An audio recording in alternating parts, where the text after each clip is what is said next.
이 시간 하나님께서 주시는 말씀은 로마서 15장 1절부터 13절입니다. 로마서 15장 1절부터 13절. 제가 우리 하나님의 말씀을 경외하는 마음으로 다 같이 일어서서 제가 개역개정으로 봉독하겠습니다. 믿음이 강한 우리는 마땅히 믿음이 약한 자의 약점을 담당하고 자기를 기쁘게 하지 아니할 것이라. 우리 각 사람이 이웃을 기쁘게 하되 선을 이루고 덕을 세우도록 할지니라. 그리스도께서도 자기를 기쁘게 하지 아니하셨나니 기록된 바 주를 비방하는 자들의 비방이 내게 미쳤나이다 함과 같으니라. 무엇이든지 전에 기록된 바는 우리의 교훈을 위하여 기록된 것이니 우리로 하여금 인내로 또는 성경의 위로로 소망을 가지게 함이라. 이제 인내와 위로의 하나님이 너희로 그리스도 예수를 본받아 서로 뜻이 같게 하여 주사 한 마음과 한 입으로 하나님 곧 우리 주 예수 그리스도의 아버지께 영광을 돌리게 하려 하노라. 그러므로 그리스도께서 우리를 받아 하나님께 영광을 돌리신과 같이 너희도 서로 받으라. 내가 말하노니 그리스도께서 하나님의 진실하심을 위하여 할례의 추종자가 되셨으니 이는 조상들에게 주신 약속들을 견고하게 하시고 이방인들도 그 긍휼하심으로 말미암아 하나님께 영광을 돌리게 하려 하심이라. 기록된 바 그러므로 내가 열방 중에서 주께 감사하고 주의 이름을 찬송하리로다 함과 같으니라. 또 이르되 열방들아 주의 백성과 함께 즐거워하라 하였음에 또 모든 열방들아 주를 찬양하며 모든 백성들아 그를 찬송하라 하였으며 또 이사야가 이르되 이새의 뿌리 곧 열방을 다스리기 위하여 일어나시는 이가 있으니 열방이 그에게 소망을 두리라 하였느라. 소망의 하나님이 모든 기쁨과 평강을 믿음 안에서 너희에게 충만하게 하사 성령의 능력으로 소망이 넘치게 하시기를 원하노라. 푸른 마르고 꽃은 시드나 하나님의 말씀은 영원히 서리라. 아멘.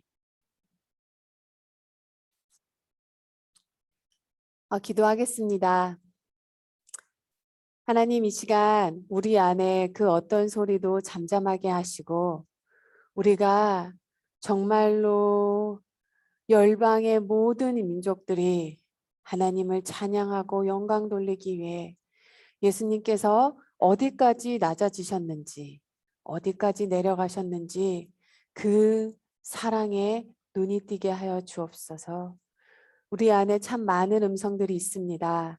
주님 그거 잠잠케 하시고 모든 방해와 교만으로부터 산만함으로부터 보호하여 주옵시고 이곳에 우리 성도님들 한 분 한 분의 심령에 성령의 기름을 부어 주옵소서. 성령님 주관하여 주옵소서. 아버지의 말씀 본문에만 집중하게 하시고 간결하게 선포하게 하여 주옵소서. 예수님의 이름으로 기도드립니다. 아멘. 광고를 좀 못 들으신 분이 계셔서요. 다음 주에는 성찬식이 있습니다. 물이 여전히 나오지 않습니다. 파이프 공사가 생각보다 오래 걸리나 봐요. 화장실은 저기 3층에 옆에 제가 물을 좀 갖다 놨습니다. 옛날식으로 좀 쓰시면 될 것 같아요. 어, 어, 로마서 15장입니다. 어느 시골에요. 어느 시골 할머니께서 저는 방학이면 시골에 가서 방학을 보낸 적이 실제로 있어요. 시골에 가게 되면 버스 정류장과 정류장의 사이가 너무 그 거리가 너무 멀어서요. 정류장까지 가려면 너무 많이 걸어가야 되는데 기도 하는데요. 가끔 가다가 요즘에는 이제 너무 세상이 험해서 못하지만 그때 이렇게 택시 운전 기사님들이나 이런 분들이 이렇게 연세 많으신 할머니 할아버지들 좀 태워다 드리기도 하셨어요. 어느 시골 할머니께서 무거운 짐을 머리에 이고 걸어가시는데 마음씨 착한 택시 기사가 차를 세우고 어, 가시는 데까지 모셔다 드릴 테니까 타시라고 했다고 합니다. 할머니는 참 고맙다고 어, 하시면서 차에 타셨대요. 그리고 가다 보니까요, 기사가 백미러를 이렇게 통해 보니 할머니가 여전히 짐을 머리에 이고 계시더래요. 그래서 의아하게 생각한 택시 기사님께서 물었습니다. 아니, 할머니, 왜 짐을 머리에 이고 계신가요? 그랬더니 할머니께서 이렇게 대답하셨대요. 아이, 이 늙은이를 태워주는 것만 해도 고마운데 어떻게 짐까지 맡겨? 어, 김기성 목사님께서 로마서 15장을 이제 설교하시면서 이 이야기를 들려주셨어요. 그러시면서 하시는 말씀이요. 이런 케이스가 믿음이 연약한 사람이라고 하더라고요. 이렇게 하나님은 우리를 모두를 다 모든 것을 받아주시는데 우리는 여전히 우리의 짐을 짊어지고 힘겹게 살아가는 사람. 이렇게 하나님을 믿기는 하지만요. 정말 하나님을 믿는다는 것인지를 모르고 그냥 추상적이고 관념적인 차원에서 벗어나지를 못해 그래서 하나님의 뜻대로 살기 위해 자신의 욕망을 포기하기에는 아직 이르지 못한 사람을 믿음이 약한 분이라고 말씀하시더라고요. 어떠신가요? 하나님께 모든 짐을 다 내려놓으셨나요? 아니면 그 택시를 타신 할머니 같이 여전히 머리에 짐을 짊어지시고 살아가시나요? 반면에요. 믿음이 강한 사람은 어떤 사람일까요? 믿음이 강한 사람은요. 하루하루가 소중한 날임을 알고 감사하는 마음으로 살아가는 사람입니다. 항상 자기의 하루하루의 삶이 누군가의 기도 응답이 되기를 소망하며 남을 섬기고 사랑하고 최선을 다합니다. 그러나 결과에는 지나치게 집착하지 않습니다. 왜냐하면 궁극적으로 그 일을 이루실 분은 하나님임을 알기 때문이에요. 따라서 어떠한 일이요, 자기 뜻대로 잘 되었을 때는요, 그것을 자랑하지 않고 오히려 하나님께 영광을 돌립니다. 또한 그 일을 하다가 남의 비난이나 비판에도 마음을 뺏기지 않습니다. 왜냐면요, 항상 주님의 말씀에 더 기울이기 때문이에요. 그런 사람이 믿음이 강한 사람이다. 사도 바울은요, 그런 강한 사람이 약한 사람의 약점을 담당해 주어야 한다고 말합니다. 1절 말씀을 보면요, 믿음이 강한 우리는 마땅히 믿음이 약한 자의 약점을 담당하고, 저희가 표준 세번역이나 한글 쉬운 성경에서는 믿음이 강한 사람이 약한 사람을 돌보아 주어야 된다고 이렇게 번역을 했는데요. 사실 그것은 조금 너무 약하셨어요. 믿음이 약한 자가 약한 자의 약점을 담당하고 이 원어의 말이요. 성경에서 같은 문맥으로 사용된 것이 딱 한 곳이 더 있습니다. 바로 마태복음 8장 17절에서요. 고난당하시는 예수님을 말하며 이렇게 말해요. 우리의 연약한 것을 친히 담당하시고 병을 짊어지셨도다. 이것을 보면요.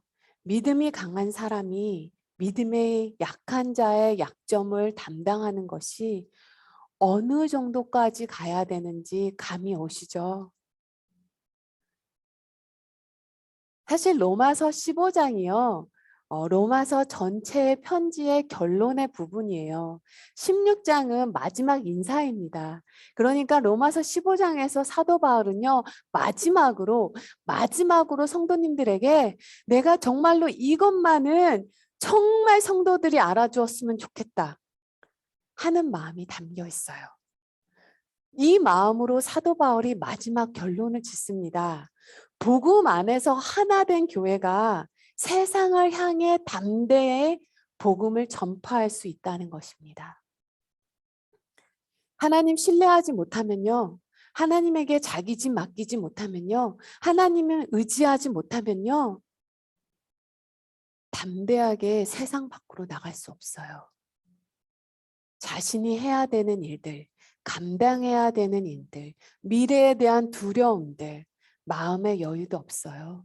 그래서 자기만에 갇히게 됩니다. 그러면 앞으로 나아갈 수가 없어요. 제가 성향이나 취미가 다른 사람들은 함께 할 수 있습니다. 그냥 이해해 주고요. 서로 어떻게 이렇게 맞춰가면 돼요. 그러나요, 삶의 가치관이나 목적이 다른 사람이 함께 삶을 하기는 참 힘듭니다. 결혼을 할 때 참 이게 중요해요. 내가 가장 소중하게 여기는 거.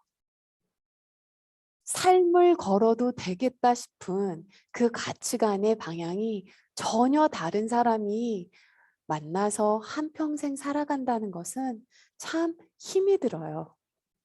아모스 3장 3절에 이런 말씀이 있어요. 두 사람이 합의하지 아니하고서야 함께 걸어갈 수 있겠느냐. 뜻이 같지 않으면 함께 갈 수 없다는 것입니다.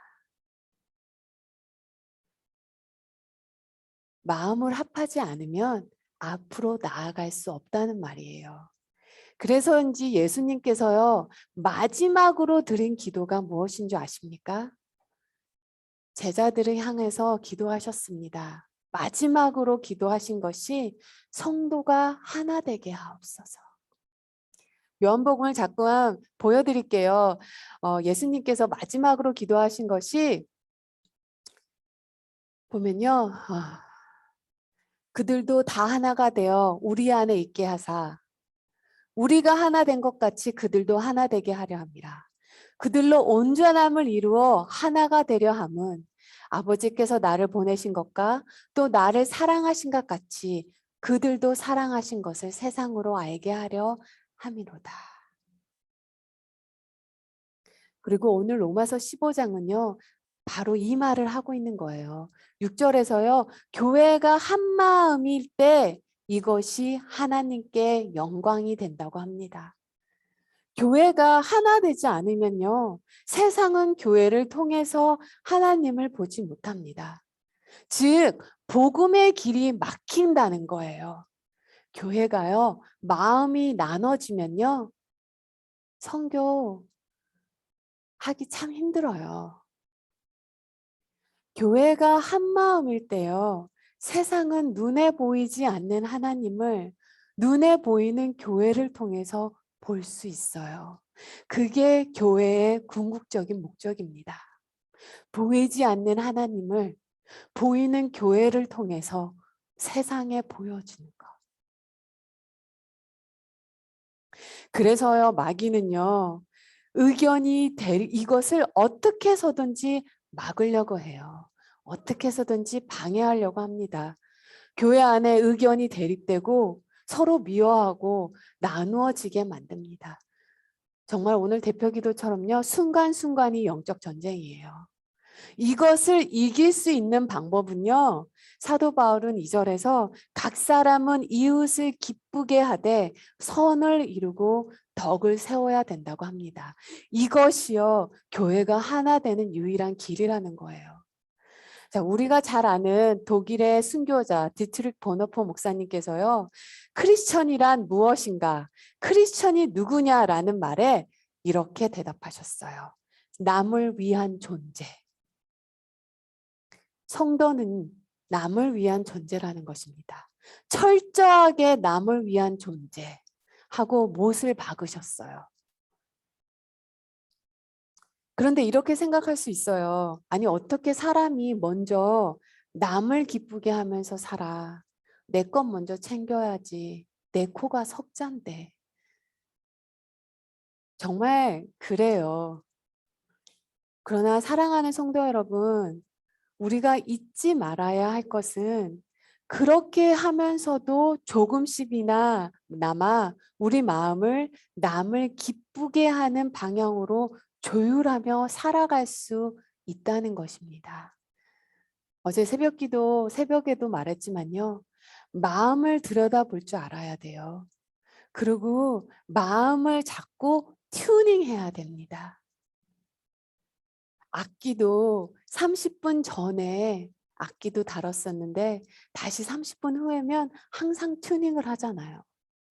우리는 마음을 튜닝하고 있나요? 어느 순간 우리 마음이 이기심에 사로잡힙니다. 그래도 너무 낙심하지 말고요. 다시 한번 마음을 새롭게 할 필요가 있습니다. 아, 이번에도 내가 이기적으로 행동했네. 다음에는 그러지 말아야지. 이번에도 또 내가 감정적으로 대응했네. 다음엔 그러지 말아야지. 또 나보다 남을 낮게 여기지 않았네. 교만했네. 그러지 말아야지. 하면서 중요한 것은요. 내 마음을 깨워야 한다는 거예요.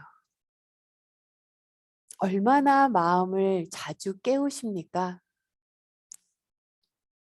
사실 늘 남을 배려하고 사는 삶은 좀 손해보는 듯한 삶을 사는 것 같은 느낌이 듭니다. 시대가 지나면 지나갈수록요, 사랑이 사라질 거라고 하죠. 정말로 점점 이타적인 사람들, 남을 위해서 사는 사람들, 남이 먼저 두는 사람들, 상대방의 입장에서 결정하는 사람들은요, 상처받고 마음 상하는 일을 경험하게 됩니다. 더 많이 사랑하는 사람이 약자일 수밖에 없기 때문이에요. 그런데요, 우리가 왜 이렇게 살아야 할까요?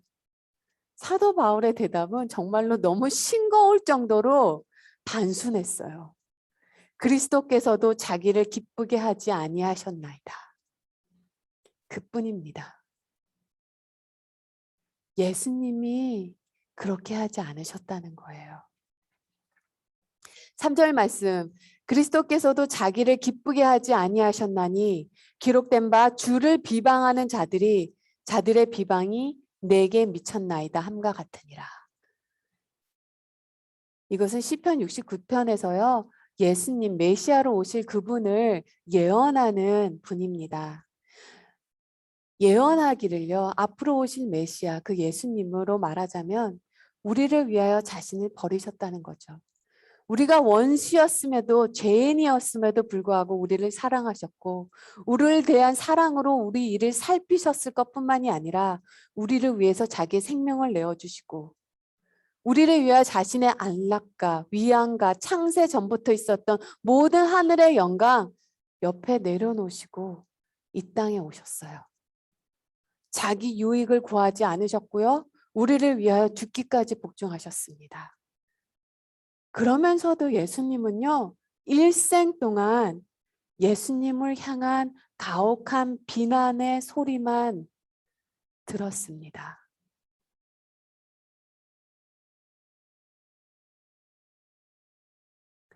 그 예수님 바라보면요. 할 말이 입 앞에까지 나왔다가 쏙 들어가죠. 하나님 제가 어디까지 해야 됩니까? 그런 주님 바라보면요. 그 말이 다시 꿀꺽하고 넘어가요. 4절 말씀. 이제 인내와 위로의 하나님이 너희로 그리스도 예수를 본받아 서로 뜻이 같게 하여 주사. 자, 말씀을 잘 보면요. 하나님께서요. 너희로 그리스도를 예수를 본받아 서로 뜻이 같게 하여 주신다고 했습니다. 하나님께서 하여 주신다는 거예요. 우리 안에서 하나님께서 이루신다는 것입니다. 근데 혹 성도님들 가운데서 에이, 말씀이 그렇다는 거지. 어떻게 그게 가능해? 우리가 다 이렇게 다른데. 자, 그렇다면 제가 질문 하나를 할게요. 성도 여러분, 우리가 어떻게 구원받았습니까? 어떻게 구원받은 거 아시죠? 나 어떻게 구원받았다고 얘기할 수 있나요? 우리가 구원받은 것은요, 믿음으로 마음에 믿어서 구원받았어요. 예수님께서 우리의 죄를 짊어지시고 십자가에서 죽으시고 우리의 죄가 사함받은 것을 마음에 믿었기에 믿어서 우리가 구원받았다는 것을 압니다. 같은 믿음으로 아멘하고 믿는 거예요. 아멘하고 받아들이는 거예요. 그리고 주님의 말씀에 항상 귀 기울이시고요. 예수님 항상 바라볼 때 하나님께서 놀라운 이 일을 우리 안에서 이루신다는 거죠. 저는 저를 향한 비난이나 비판을 들을 때요. 이런 생각 많이 해요. 우리가 사람들의 별 생각 없는 한마디 툭 던진 것에 마음이 아프죠. 사실 마음 아파요. 그런데 자세히 들여다보면요. 사실 그 사람에 대해, 그 사람이 나에서 대해서 말한 것보다요. 실제로 그 사람이 나를 정말로 더 잘 안다면, 나를 정말로 실제로 더 들여다본다면, 그 사람은 나에게 더 실망할 거예요. 그 사람이 생각한 나는 실제로 더 나쁜 사람이기 때문이에요. 우리 얼마나 남들에게 좋은 모습만 보여주고 선한 모습만 보여주려고 합니까? 교만하지 않은 척할 뿐이지 얼마나 교만해요. 우리 안에는 지난날의 아픔과 실패와 실수와 후회와 이기적인 욕심과 남들에게 감출 뿐이지 정말 남들이 알면 지난날에 부끄러워서 얼굴을 들지 못할 정도로 그런 후회가 우리 안에 있지 않나요? 그런 사람을 치유하시고 죄인을 품으시고 복을 주시고 예수님이 받은 것은 비난이었습니다. 아픈 사람 치유하시고 예수님께서 받으신 것은 하나님을 모독했다고 정죄받으셨어요. 그런 예수님의 자비가 아니면요. 우리 중에 그 누구 한 명도요. 의롭다함을 받을 수가 없었을 거예요.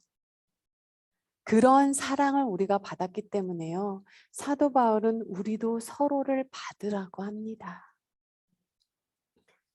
7절 말씀, 그러므로 그리스도께서 우리를 받아 하나님께 영광을 돌리신 것 같이 너희도 서로 받으라. 우리가 다시 초대교회로 돌아가면요. 사실 당시 초대교회에서 유대인과 이방인의 관계 문제가 참 심각했습니다. 유대인과 이방인은 도무지 하나 될 수 없는 사람들이었습니다. 제가 이스라엘에 갔는데요. 이스라엘은 여전하더라고요. 이스라엘에 참 많은 크리스찬들이 있습니다. 팔레스타인 크리스찬들이 있고요. 유대인 크리스찬들이 있고요. 그리고 메시아닉 크리스찬들도 있고요. 그런데요. 참 이 세 그룹이요. 참 예수님을 믿는다고 하고 제 용sam을 받았다고 하는데요. 실제로 이 세 그룹은 서로 친해지지를 못한대요. 정말로 엄청난 장벽이에요. 그런데 예수님께서 말씀하셨어요. 그들이 하나 되게 하신 것은 바로 예수님의 십자가라는 거죠. 예수님이 십자가로 무너뜨린 그 장벽을 우리가 다시 세우고 있는 거예요. 에베소서 2장에 정말로 되게 귀한 말씀이 있습니다. 에베소서 2장 14절에서 보면요. 예수님의 십자가가 한 일을 설명하고 있어요. 예수님의 십자가의 죽음은요. 하나님과 사람과의 벽을 허무시고 죄로 인해 하나님과 사람과의 생겼던 그 벽을 십자가로 무너뜨리시고 그것뿐만이 아니라 유대인과 이방인과의 벽을 허무셨다고 합니다. 그리고요, 십자가가 이 둘을 하나의 새 사람으로 만들었다고 합니다. 영어 성경은 되게 간단하게 설명되어 있어요. He created a new man out of two men입니다. 그러면요, 우리는 그의 합평인시라 둘로 하나를 만드사 원수된 것, 곧 중간에 막힌 담을 자기 육체로 예수님의 몸으로 허시고 한 세 사람을 지어 화평하게 하시고 또 십자가로 이 둘을 한 몸으로 하나님과 화목하게 하려 하심이라. 원수된 것을 십자가로 소멸하시고, 그리고요 조금 더 내려가면요 이 예수님의 십자가로 다시 만든 이 새 한 사람이 누구라고 설명을 하면요 바로 교회라고 합니다.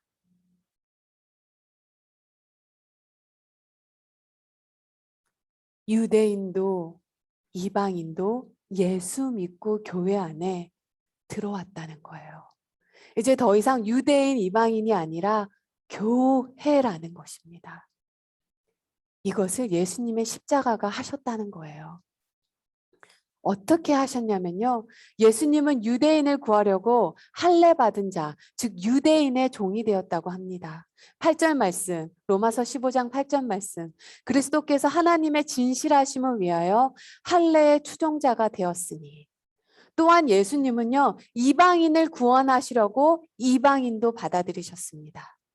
9절 말씀. 이방인들도 그 긍휼하심으로 말미암아 하나님께 영광을 돌리게 하려 하심이라. 그런데요, 예수님이 유대인을 얻기 위해 유대인의 종이 된 결과가 무엇이냐요? 십자가에서 죽임당하신 거예요. 이방인을 얻기 위해 이방인의 친구가 된 것으로 받으신 결과가 무엇인가요? 비난당하신 거예요. 그런데요, 주님이 그렇게 하셨기 때문에 10절, 11절 말씀처럼요, 유대인과 이방인이 한 곳에 모여 예수 안에서 다 하나가 되어 하나님을 찬양할 수 있다는 것입니다. 그래서 사도 바울은요, 내가 자유인이지만 많은 사람을 얻으려고 스스로 모든 사람의 종이 되어야 된다고 합니다. 고린도전서 9장 20절에서 23절은 좀 기억해 두셔도 진짜 좋은 말씀이에요. 사도 바울이요, 자기의 목회 방향을 이렇다는 거예요. 고린도전서 9장 20절 23절을 보면요. 말씀 올려주세요. 사도 바울이 율법 아래 있는 자들에게는 율법 아래 있는 자 같이 된 것은 율법 아래 있는 자들에게 자를 얻고자 하며 또 이렇게 말합니다. 율법 없는 자에게는 내가 율법 없는 자와 같이 된 것은 율법 없는 자를 얻고자 함이라. 그리고 사도 바울이 마지막으로 이렇게 얘기합니다. 약한 자들에게 내가 약한 자와 같이 된 것은 약한 자를 얻고자 함이라. 내가 여러 사람에게 여러 모습으로 된 것은 아무쪼록 몇 사람이라도 구원하고자 함이라. 율법에 매여 있는 자에게는 자기는 율법에 매여 있지 않지만 그래도 그들과 함께 맞춰준다는 거예요. 율법 밖에 있는 자들에게는 이방인들에게는요 또 그들과 맞춰준다는 것입니다. 연약한 자들은요 믿음이 연약한 자들에게는 또 그들과 함께 걷는다는 거예요. 아무쪼록 몇 사람이라도 구원을 얻고자 함이라. 세상은 이런 사람 싫어합니다. 줏대 없다고 믿을 만한 사람 아니라고. 진보파면 진보파고 보수파면 보수파지. 아니 진보파 앞에선 진보파고 보수파 앞에서는 보수파. 이런 사람은 믿을 만한 사람이 아니라고 하죠. 실제로 사도 바울은요, 이것으로 엄청난 비난을 받았어요. 근데 사도 바울은요, 내가 한 영혼이라도 더 구원할 수만 있다면 I'm fine with it. 괜찮다는 거예요.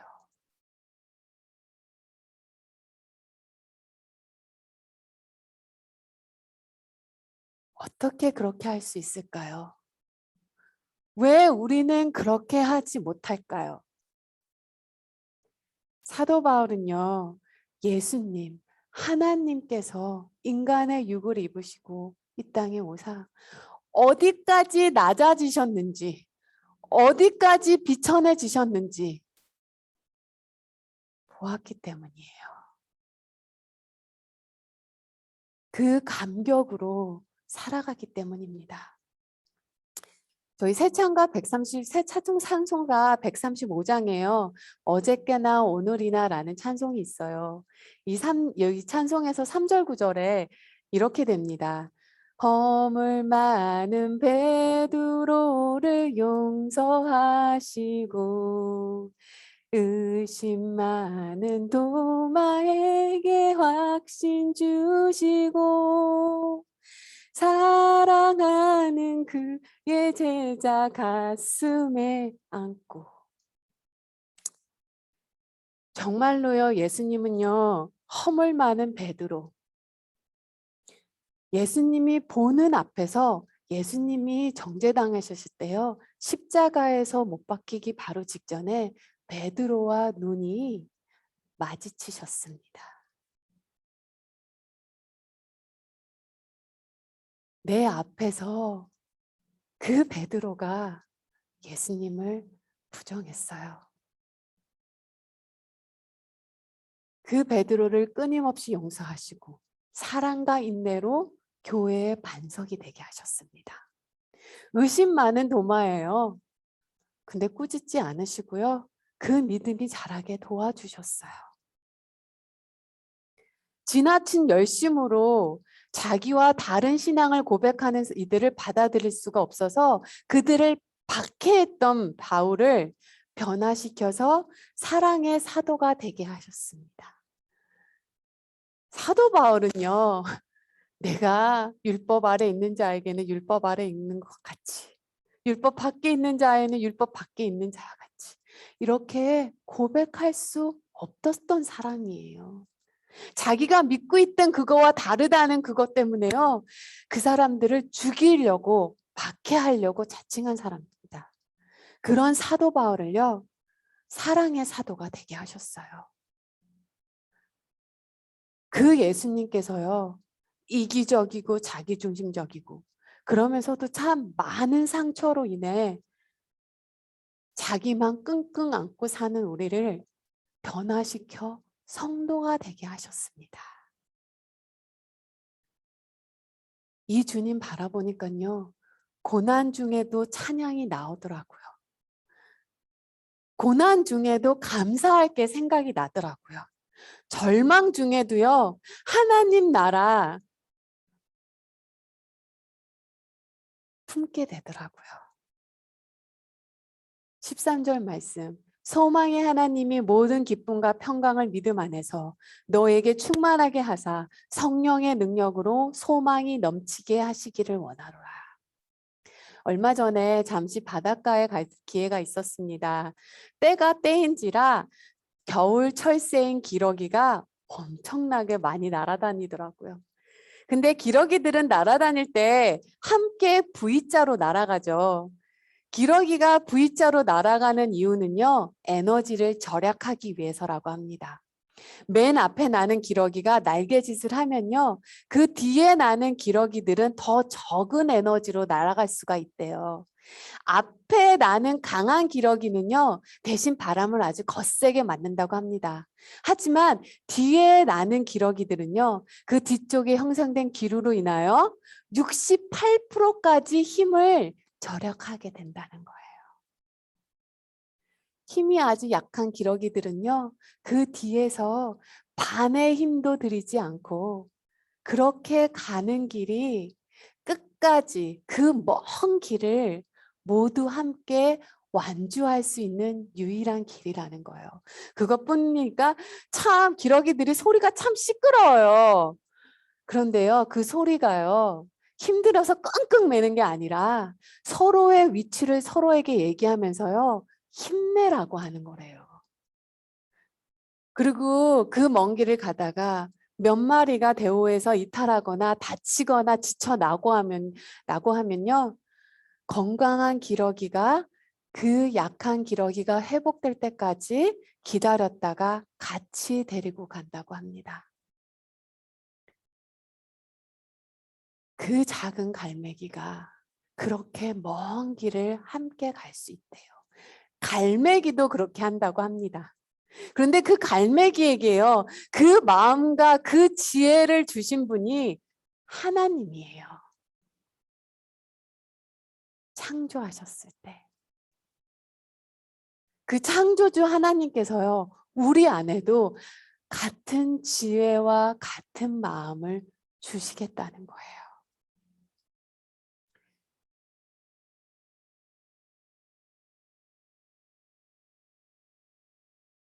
사랑하는 성도 여러분, 그러니까요, 우리도요, 누군가 힘들어 지쳤을 때는 자리를 좀 바꾸어 주세요. 목사도 포함해서. 목사도 성도예요. 때로는 신앙이 약해진 성도가 있더라도 기다려주고, 상처받아 쓰러진 성도가 있으면 함께 쉬어가고, 예수 안에서 쉼을 얻고 힘을 얻는 정말 그런 아름다운 교회가 되기를 예수님의 이름으로 축원합니다.